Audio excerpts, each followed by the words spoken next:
daghan kayo og mga lisod kay limpyon kay ang lapok lapas og tuhod, tapos na mga basura diri nagdasok tanan kay naami sa low ground.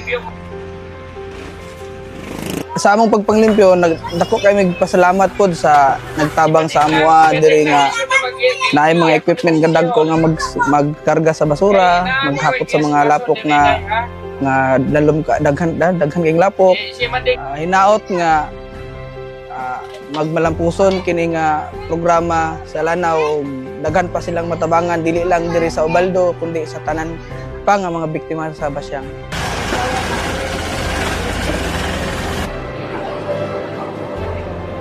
Kining operation tabang kay nakita nato da kompleto ning equipment nila.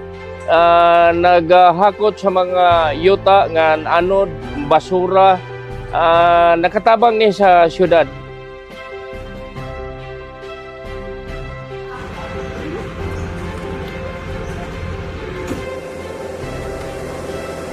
Kining operation tabang sa probinsya Lanao del Norte. Dako kay ning tabang sa ilabi na ang barangay Ubaldo de Laya nga usa sa biktima sa bagyong Basyang.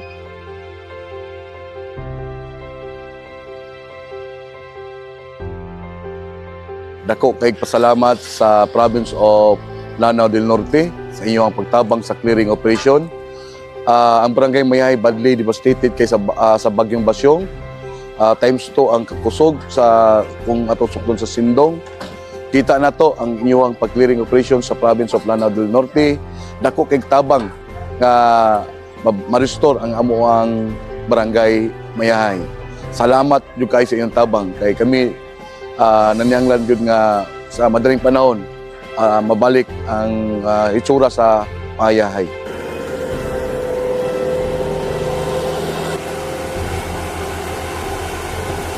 In behalf sa amo ang community diri sa Purok Katilingbanon Mahayahay, salamat kayo sa tanang kasakop sa Lanao del Norte, labi na sa iyahang mga katawhan na ni anhijod, ni volunteer, ni tabang sa amo pila ka adlaw para lang malimpyuhan ni amuhang community diri sa Mahayahay. Salamat kaayo og magpasalamat mi sa tanang administrasyon karon sa Lanao del Norte.